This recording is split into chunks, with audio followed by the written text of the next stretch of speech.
हमको 4-5% वोट और बढ़ाने की आवश्यकता है। लालू यादव जी 27-28% वोट पर सिमटे हुए हैं, नीतीश कुमार जी 16-17% वोट पर सिमटे हुए हैं। महागठबंधन आज के समय पर सीमांचल के इलाके को छोड़कर कहीं पर भी संख्या जुटाने में सफल नहीं हो सकती। तो 10 लाख नौकरी कब देंगे? हमें आज के समय में किसी की आवश्यकता नहीं है। जो आएंगे उनका स्वागत हम लोग करेंगे।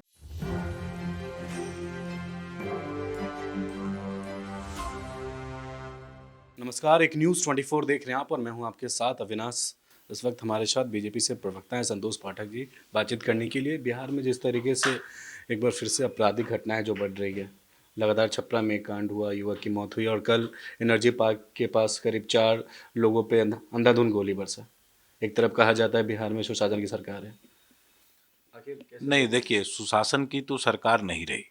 वो इसलिए नहीं रही क्योंकि नीतीश जी का जो सुशासन बाबू नाम पड़ा, ये जो सुशासन शब्द है नीतीश जी ने अटल जी की सरकार से चोरी किया है।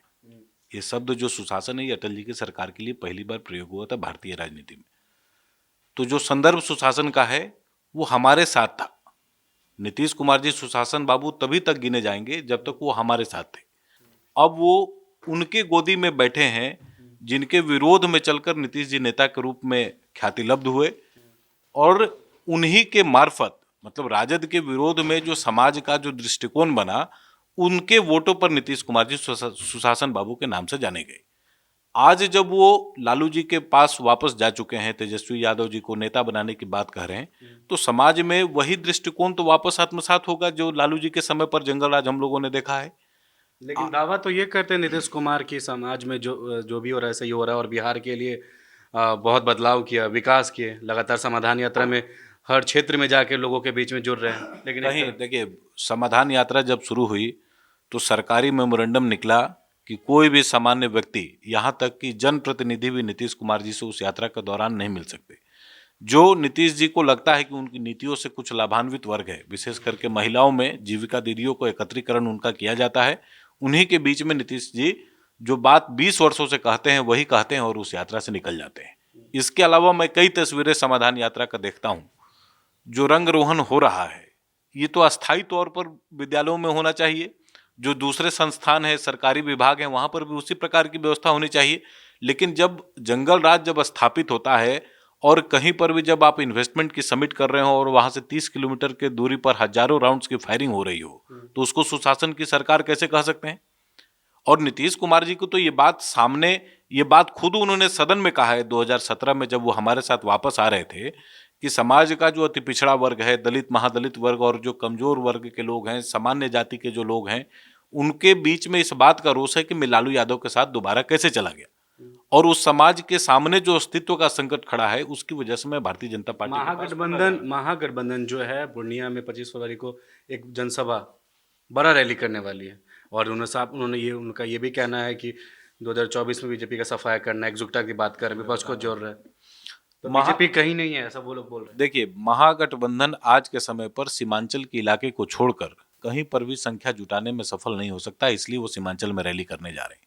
भारतीय जनता पार्टी की 3 प्रमुख मांगे हैं। पहला, कि 10 लाख नौकरी की जो बात तेजस्वी यादव जी ने 2020 के चुनाव में कही थी और जिस आधार पर उनको इतने सारे एमएलए जीत कर आए, वो 10 लाख नौकरी कब देंगे? अब तो प्रेम पत्र जारी हो रहे हैं नौकरियों के लिए, सबके सामने है वो प्रेम पत्र जो महिलाएं लिख रही हैं तेजस्वी यादव जी को। तो 10 लाख नौकरी की घोषणा करें पुनः कि अगली बैठक में हम लोग इतने लोगों को नौकरी देने जा रहे हैं। पहली मांग। दूसरी मांग, ये जो बिहार में जो जातीय उन्माद फैलाने का प्रयास हो रहा है। लेकिन महागठबंधन के नेता ये बोल रहे हैं कि भारतीय जनता पार्टी का कोई वजूद नहीं है सिवाय जातीय अनुवाद के। आप जो जातीय अनुवाद का देखिए, उनका कहना यह है कि सीमांचल में अमित शाह जी की रैली हुई थी, उस रैली के विरोध में, मैंने या उस रैली के समकक्ष रैली करने हम जा रहे हैं। हमने बिहार में 10 लोकसभा क्षेत्रों को चुना है जहां पर या तो राष्ट्रीय अध्यक्ष जी का प्रवास लगेगा, उनका कार्यक्रम लगेगा, नहीं तो अमित शाह जी का लगेगा।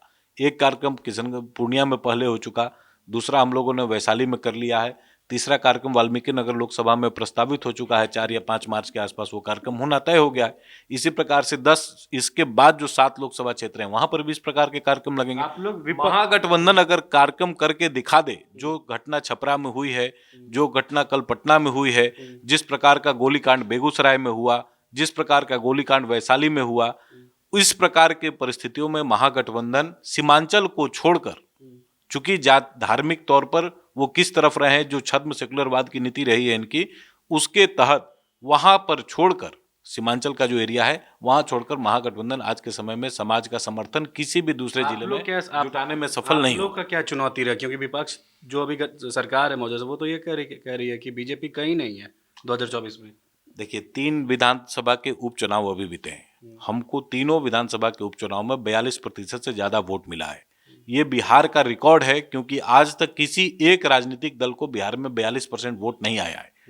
लालू यादव जी 27-28% वोट पर सिमटे हुए हैं, नीतीश कुमार जी 16-17% वोट पर सिमटे हुए हैं। भारतीय जनता पार्टी ही एकमात्र ऐसी पार्टी है जिसने 40 का आंकड़ा क्रॉस किया है। अभी हमको 4-5% वोट और बढ़ाने की आवश्यकता है, उसके बाद ये सभी दल नेस्तानुभूत हो जाएंगे। मैं एक छोटी सी बात आपको बताता हूं, 2010 के चुनाव में राजद कहां पर था, मात्र 23 सीटों पर सिमटा था। नीतीश कुमार जी को आने वाले समय में बिहार की जनता सिर्फ इसलिए याद रखेगी क्योंकि उन्होंने मरे हुए राजद को पुनः जिंदा किया और बिहार में जंगल राज की जो वापसी है उन्होंने दोबारा कराई।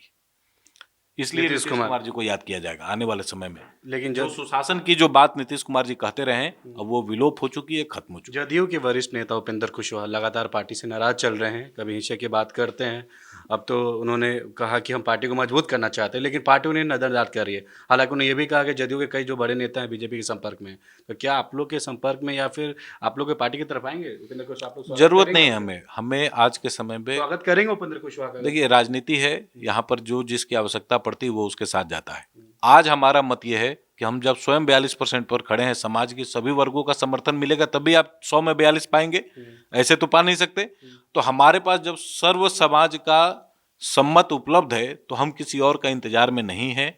उपेंद्र कुशवाहा और नीतीश कुमार जी का आपसी झगड़ा है वो। लेकिन अगर आते हैं तो आप लोग स्वागत करेंगे उपेंद्र कुशवाहा का? सवाल ये है। ये प्रवक्ता के तौर पर इस विषय को तय नहीं किया जा सकता, ये नेतृत्व का विषय है, नेतृत्व इसको तय करेगा कौन आएगा कौन जाएगा। लेकिन आज के समय में जो परिदृश्य मैं उस पर अपनी बात कह देता हूं कि हमें आज के समय में किसी की आवश्यकता नहीं है।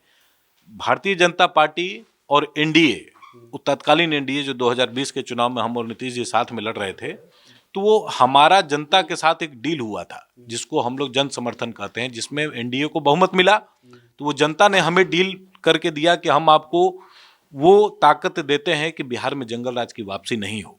इसी आधार पर वो 2020 का चुनाव लड़ा गया। विकास का एक मुद्दा बहुत महत्वपूर्ण तौर पर उसमें भी शामिल था। लेकिन आज जब नीतीश जी उस तरफ चले गए हैं जहां पर उनको नहीं जाना चाहिए था, जिसका गलतफहमी उनको पहले भी एक बार उतर चुका था, उसके बावजूद जब नीतीश जी उधर चले गए तो ये विषय तो जदयू के अंदर से उठना ही है। अकेले उपेंद्र कुशवाहा सवाल तो नहीं उठा रहे हैं, महतो जी ने भी इस बात को कई बार कहा। जदयू के अंदर कई प्रकार के रोष और भी व्याप्त हो रहे हैं। समाज के अलग अलग जदयू के कई नेता हैं जो बीजेपी के संपर्क में, लगातार ये भी हमारे संपर्क में कोई नहीं है। हमारा काम संपर्क करना नहीं है। राजनीति का एक अपना चरित्र होता है, आवश्यकता पड़ेगी तो जो आएंगे उनका स्वागत हम लोग करेंगे। हम लोग क्यों किसी को मना। ठीक है, हमारे साथ संतोष पाठक थे जो बीजेपी से प्रवक्ता है, और उन्होंने साफ तौर पे कहा कि इनके संपर्क में हालांकि कोई नहीं है, लेकिन आवश्यकता पड़ेगी अगर कोई आते हैं तो स्वागत जरूर करेंगे। और जिस तरीके से अपराध जो बिहार में लगातार बढ़ रहा है उसको लेकर साफ तौर पर कहा, नीतीश कुमार का जो दोहरा नीति उसको लेकर बिहार में कहीं ना कहीं लोग भी इस चीज़ को लेकर विमर्श कर रहे हैं और सुशासन केवल नाम के लिए है, काम कुछ भी नहीं हो रहा। फिलहाल इस खबर में इतना ही। सहयोगी जैकी के साथ मैं अविनाश, एक न्यूज़ 24 पटना।